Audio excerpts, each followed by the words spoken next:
종교개혁 기념주일 507주년인 그런 날이기도 합니다.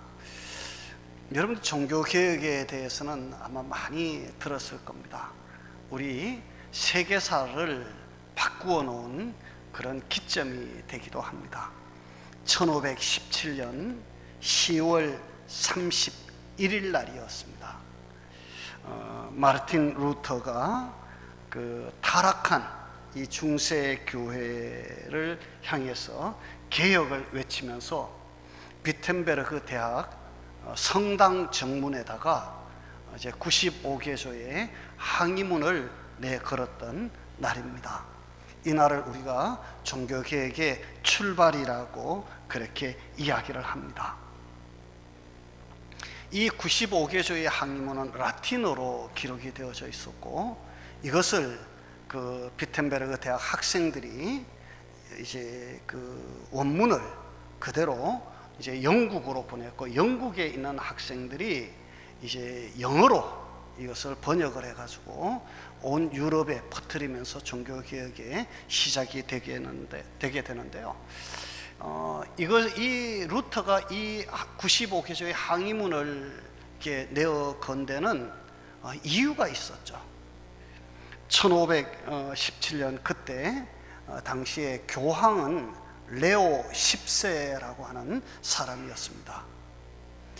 당시에 이 교황 레오 10세는 로마의 이 바티칸, 여러분들이 잘 아는 이 베드로 대성당을 건축하고 있었습니다. 이 베드로 대성당을 여러분들이 가보신 분들도 많이 있으리라고 생각합니다. 정말 우리가 흔히 하는 말로 어마무시합니다. 사람들이 그 안에 들어가면 기가 딱 눌릴 정도로 대단합니다. 성전의 기둥 하나가 이렇게 사람들이 이렇게 둘러서서 이렇게 팔로 이렇게 끌어안으면 한 5사람, 6사람이 해가지고 안을 수 있을까요?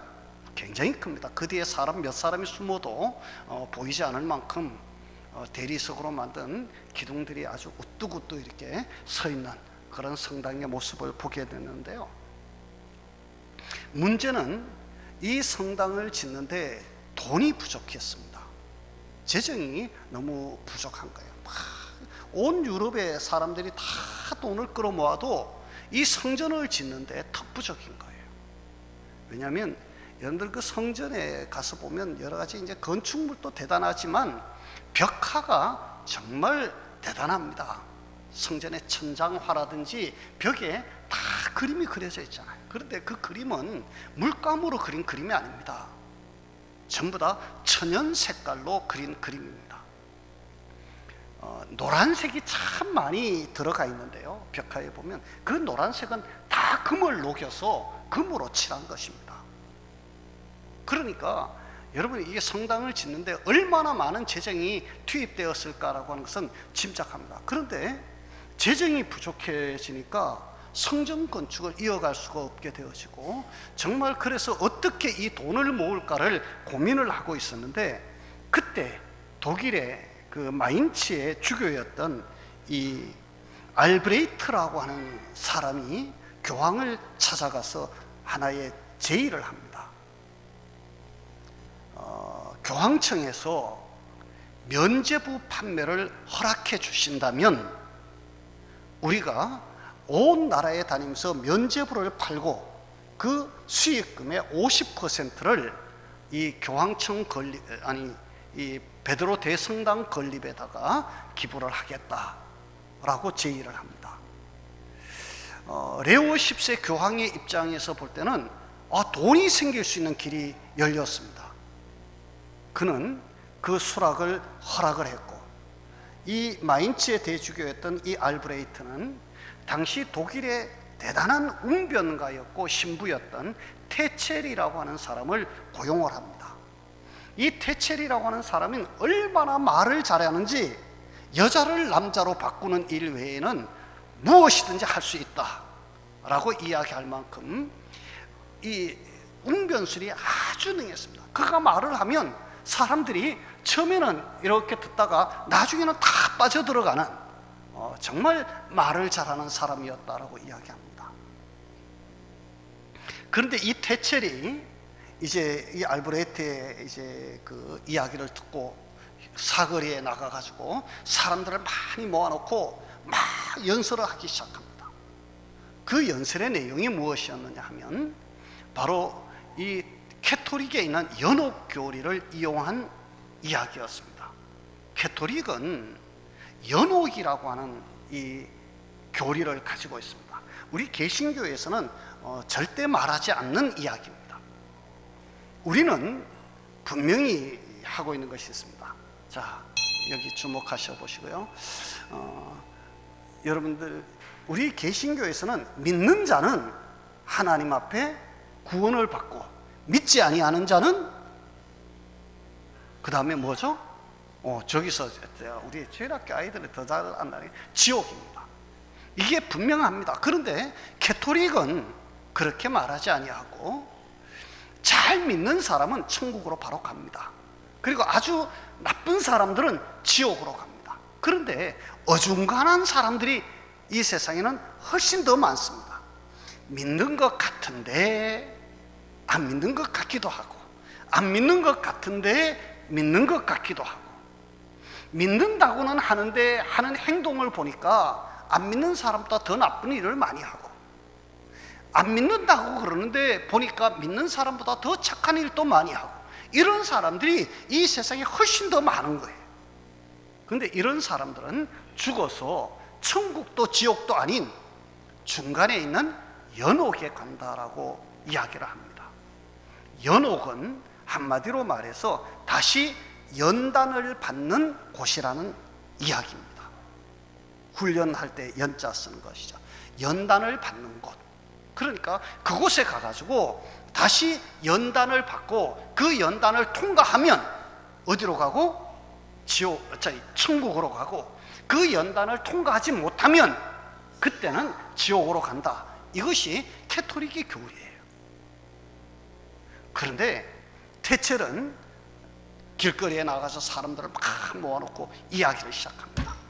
여러분, 여러분의 부모님과 여러분의 형제와 여러분이 낳았던 자식 중에 지금 연옥에 가 있는 자들이 있습니다. 그들이 지금 얼마나 힘들어하고 얼마나 아파하는지 여러분들 아십니까? 그런데 여러분들이 그들의 죄를 사할 수 있는 길이 여기에 있습니다. 그러면서 면죄부를 들고 막 이야기를 하기 시작합니다. 이 면죄부를 여러분들이 사면, 이 면죄부를 사는 그 동전이 그 면죄부 그 함에 떨어져서 땡그랑 소리가 나는 순간 여러분의 부모님과 여러분의 자식과 여러분의 형제들의 영혼이 연옥에서 천국으로 옮겨질 것입니다. 그러면서 막 이야기하기 시작하는데요, 여러분들이 중세시대의 성도들은 성경을 알았을까요? 몰랐을까요? 중세시대 성도들은요, 성경을 몰랐어요. 성경을 읽을 수가 없었어요. 왜냐하면 성경은 자국어로 번역되지 않았기 때문입니다. 성경은 영어로도 번역되지 않았고, 프랑스어로도 번역되지 않았고, 독일어로도 번역되지 않았고, 스위스어로도 번역되지 않았고, 성경은 오직 라틴어 성경 하나밖에 통용되지 않았습니다. 그런데 이 라틴어를 아는 사람은 신부와 특별히 라틴어를 공부한 사람들 이외에는 라틴어를 읽을 수가 없었습니다. 그래서 이 라틴 벌게이트, 라틴어 성경만 있었는데, 있다가 보니까 일반 성도들은 성경을 전혀 읽을 수가 없었어요. 그리고 당시에 이 미사 시간에 강론을 하는데 캐토릭의 신부들은 성도들을 앉혀놓고, 여러분, 강론을 할 때 라틴어로 강론을 했어요. 라틴어로 설교를 하는 거예요. 여러분, 알아들을까요? 못 알아들을까요? 아무것도 못 알아들어요. 뭔 소리 하는지 몰라. 그냥 가서 앉아있다가 그냥 오는 거예요.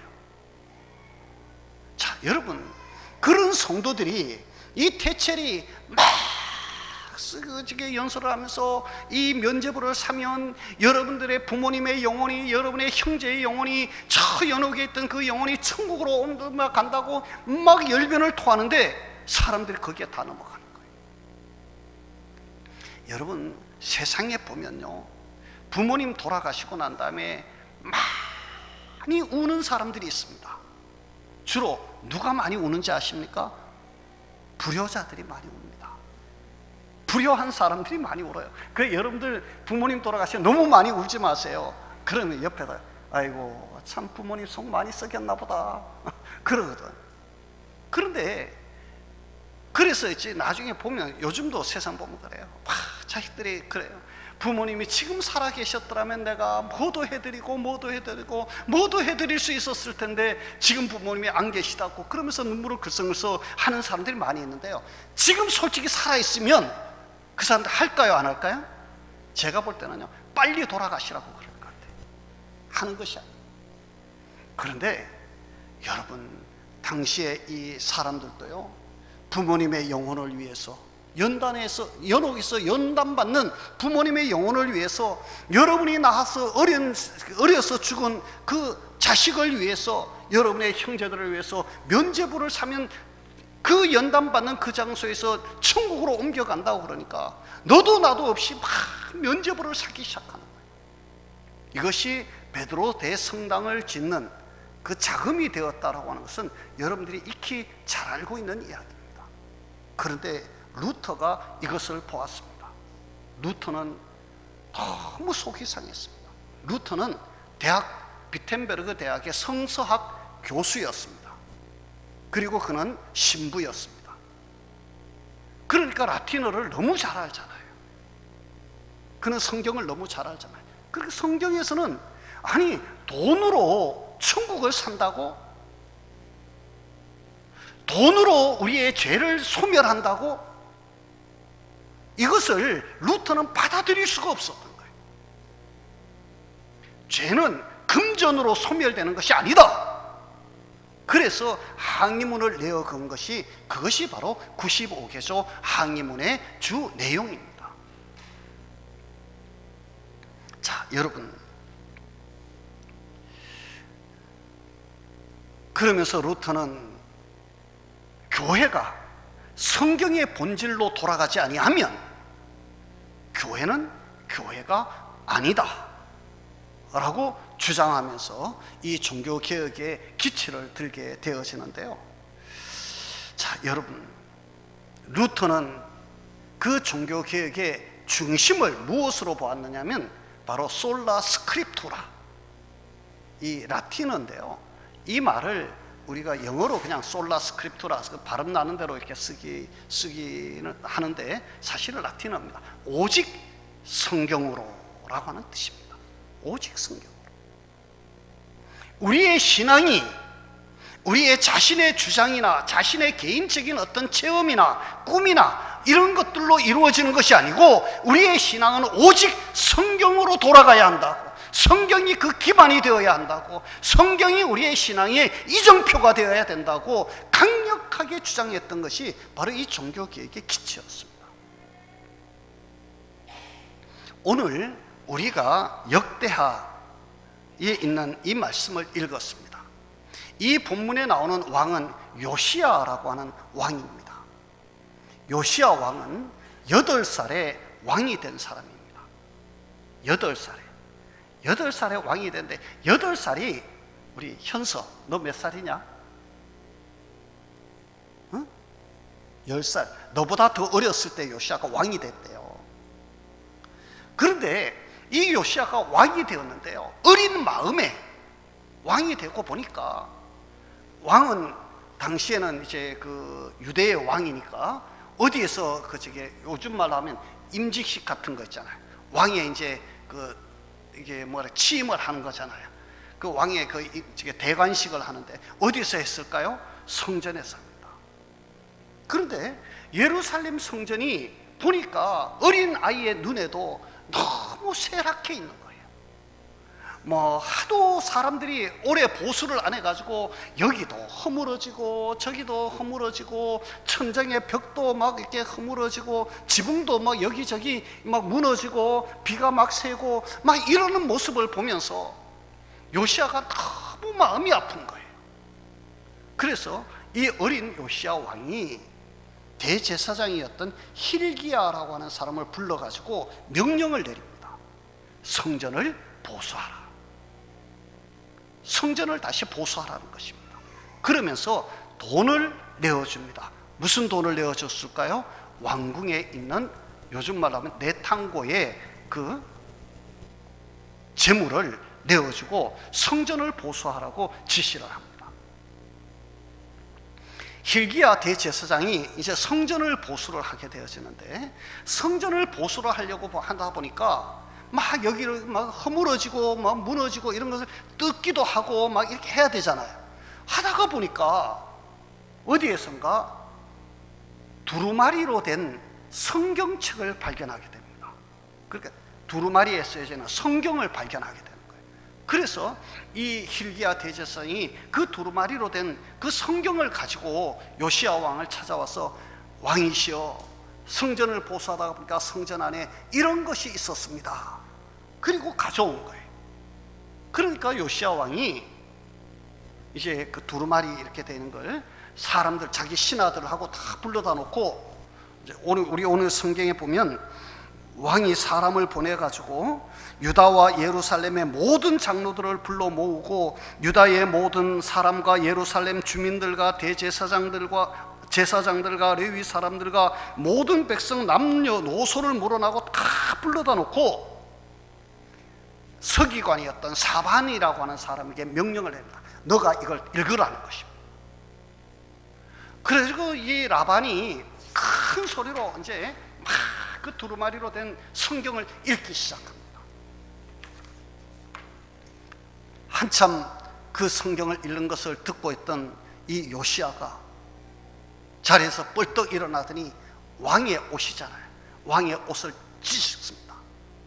그러면서 그가 회개하기 시작합니다. 옛날에 겉옷을 찢는 행위는 회개를 상징하는 행위잖아요. 옷을 찢으면서 우리가 지금까지 왜 이렇게 어려움을 당하고 있었는지 이제야 알았다는 것입니다. 무엇 때문에요? 우리가 하나님의 말씀대로 살지 않았기 때문에, 우리가 우상을 섬기고 하나님을 떠났기 때문에 우리가 지금 이 어려움을 당하고 있다고 탄식을 하면서 그는 그 자리에서 명령을 내립니다.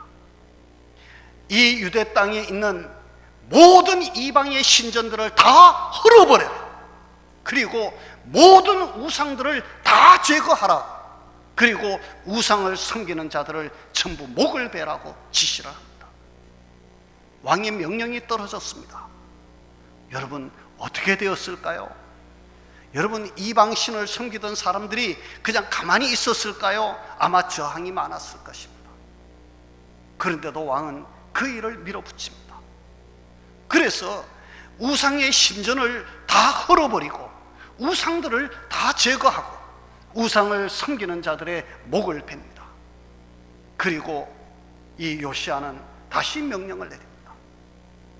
나는 나뿐만 아니라 내 나라에 사는 모든 백성들과 모든 사람들은 이제 오늘 이후로 여호와 하나님만 섬겨야 된다. 여호와 하나님만 섬겨야 된다. 그리고 이제는 우리가 말씀으로 돌아가야 된다.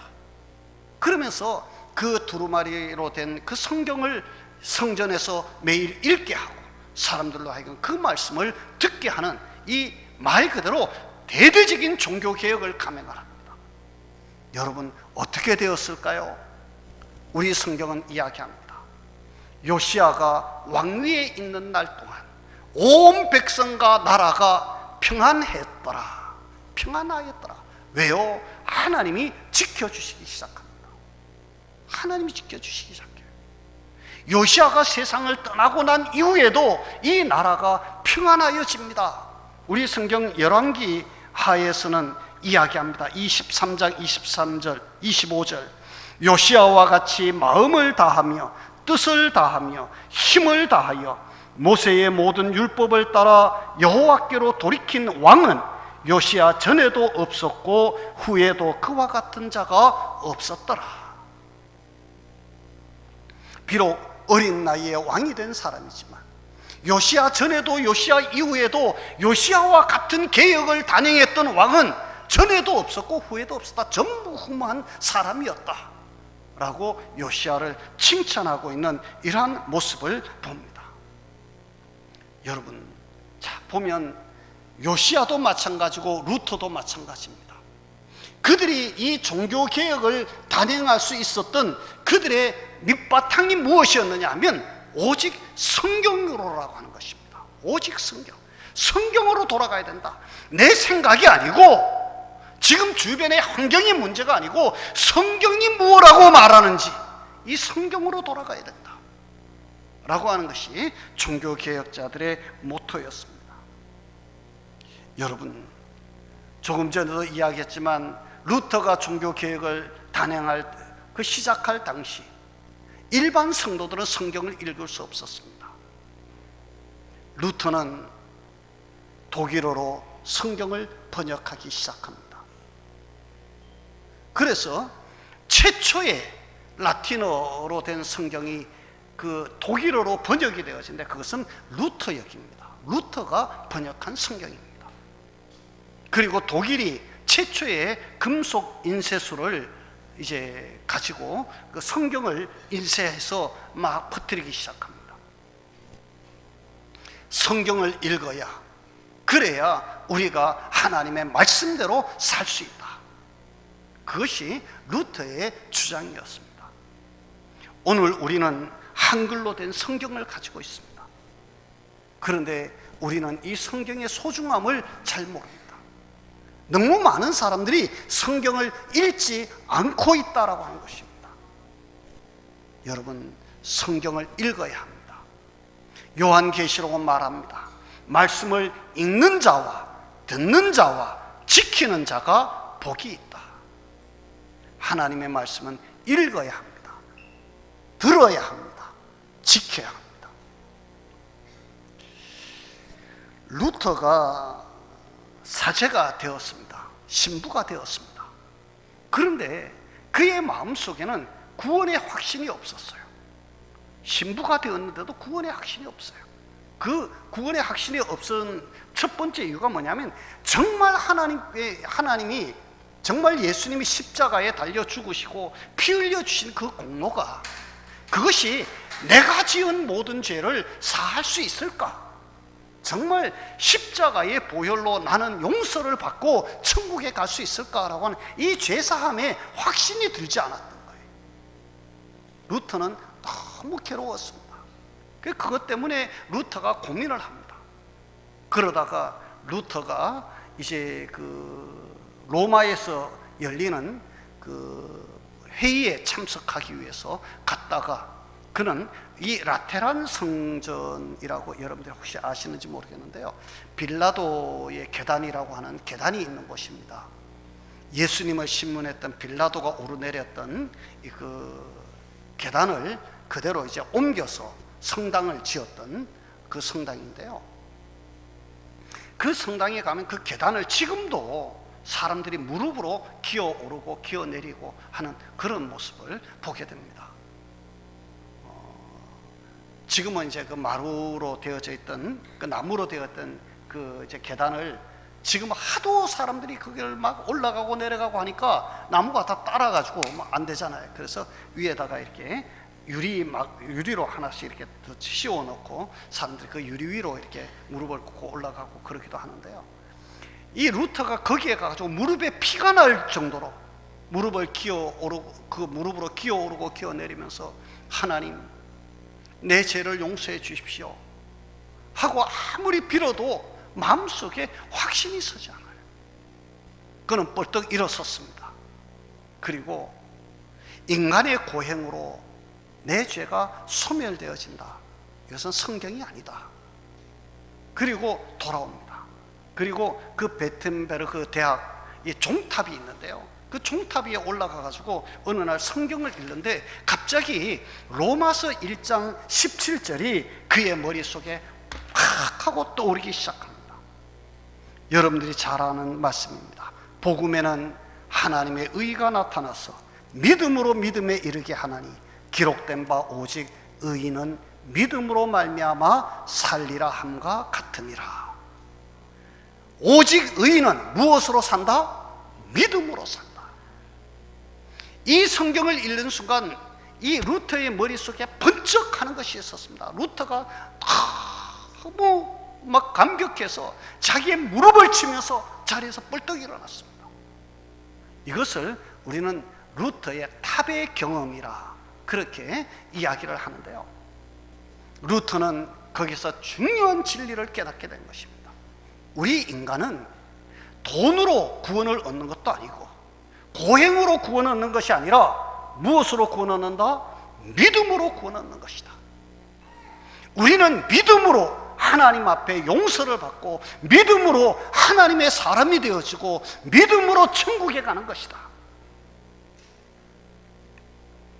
그러면서 믿음으로 말미암는 구원을 외치기 시작했습니다. 행위에 의한 구원이 아니라는 것입니다. 그런데 지금도 이 캐토릭에서는 행위 구원을 많이 이야기를 하고 있는 것은 참 안타까운 일이 아닐 수가 없습니다. 여러분, 오늘 본문 31절을 보면 이 요시야 왕은 백성들을 다 불러 모으고 하나님과 언약을 다시 세우는, 언약을 세우는 일을 합니다. 우리 성경에서 31절에 보면 언약을 세우되라고 말을 하고 있는데, 언약을 세운다라고 하는 이 말은 사실 언약을 체결하다라고 하는 이야기입니다. 여러분, 당시에 언약을 체결하기 위해서는 어떻게 하는지 아시죠? 종종 이야기했습니다. 짐승을 반으로 갈라놓고 그 사이로 이제 지나가는 것입니다. 하나님, 내가 이제는 하나님의 말씀을 지키면서 살겠습니다. 만약에 나와 이 백성이 하나님의 말씀을 지키지 아니하거든 이 짐승이 갈라진 것처럼 우리를 갈라버리십시오 라고 하는 정말 그 결단의 그런 모습을 이 요시야 왕이 보였다라고 하는 것을 우리는 보게 되어집니다. 루터가 그렇게 항의문을 내걸고 막 떠드니까 교황청이 시끄러워지기 시작했습니다. 그래서 로마 교황청에서는 1521년 결국은 루터를 보름스 국회로 소환을 하게 되어집니다. 당시 독일의 국왕은 찰스 5세였습니다. 그는 루터를 불러다가 이제 최후 통첩을 합니다. 그때 루터가 그 보름스 의사당으로 들어가면서 그 불렀던 노래가 내주는 강한 성이요 방패와 병기 대신이 하는 우리 오늘 폐송입니다. 이 찬송을 부르면서 루터는 저 의사당에 있는 저 지붕의 기와가 전부 적군이 되어서 나를 대적한다고 할지라도 하나님은 나와 함께 하실 것이고 하나님은 내 편이 되실 것이다. 그러면서 그 의사당으로 들어갔는데요, 찰스 5세는 루터에게 이야기합니다. 너가 감히 신성을 모독할 수 있느냐? 그러면서 지금까지 너가 한 말이 사실이 아니라고 이야기한다면, 그리고 지금까지 너가 저술한 모든 책이 진리가 아니라고 말한다면 그러면 살려주겠다. 최후 통첩입니다. 만약에 그렇지 않으면 어떻게 하겠다는 것입니까? 죽이겠다는 이야기입니다. 루터는 거기에 대해서 단호하게 대답합니다. 내 잘못이 성경에서 증명되지 않는 한 내 주장을 절대로 바꿀 수 없습니다. 나의 양심은 성경에 붙잡혀 있습니다. 양심을 배반할 수 없습니다. 내가 여기 있나이다. 주여 나를 도우소서. 이것이 루터의 최후 변론입니다. 그리고 루터는 왕에게 한 가지 제의를 합니다. 내가 쓴 글과 내가 한 말이 성경에 정말로 위반되는지 안 되는지 나에게 일주일간의 말미를 주십시오. 그때에 와서 내가 다시 분명하게 대답을 하겠습니다 라고 했고, 찰스 이 국왕은 루터를 일주일간의 여유를 두고 다시 부르기로 하고 루터를 내보냅니다. 루터는 그때 도망을 갑니다. 그리고 숨어서 성경을 번역하고 이제 종교개혁의 그 시작을 다시 하게 되어지는데요. 자, 여러분, 요시야는 종교개혁을 시작을 하면서 자기 자신만 하나님 앞에 돌아오지 않았습니다. 그는 온 유다 백성들이 하나님의 말씀으로 돌아와야 된다라고 외치고, 돌아오지 않는 자는 죽이겠다 라고 할 정도로 강력하게 이제 그 여호와 하나님께로 돌아오라고 하는 이 말씀을 우리가 시행했던 그런 왕이었습니다. 오늘 저와 여러분, 우리는 요시야 왕처럼, 루터처럼 하나님의 말씀을 순종하고 하나님의 말씀으로 돌아가야 합니다. 저와 여러분들의 신앙이 누구의 이야기 때문에 바뀌거나, 여러분의 꿈 때문에 바뀌거나, 여러분의 가치야, 여러분의 주장 때문에 바뀌는 것이 아니라 하나님의 말씀이면 나는 말씀대로 갑니다, 이것이 되어야 합니다. 왜 우리가 동성애를 반대합니까? 하나님은 동성끼리 이 성적인 타락을 하는 자들을 돌로 쳐 죽이라고 명령을 합니다. 그런데 그것을 교회가 허락할 수 있나요? 교회는 그것을 수용할 수 없습니다. 그런데 그 법을 지금 우리나라가 만들려고 합니다. 유럽 교회처럼, 유럽처럼. 여러분, 우리는 오직 성경으로 돌아가야 합니다. 오늘 종교개혁 기념주일, 여러분들의 마음속에 솔라 스크립투라, 솔라 피데, 솔라 글로리아 라고 외쳤던 이 종교개혁자들의 외침이 여러분의 귀에, 여러분의 마음에, 여러분의 양심에 있기를 주의 이름으로 축복합니다. 우리 기도합니다. 하나님 아버지, 우리가 참 부족하고 연약합니다.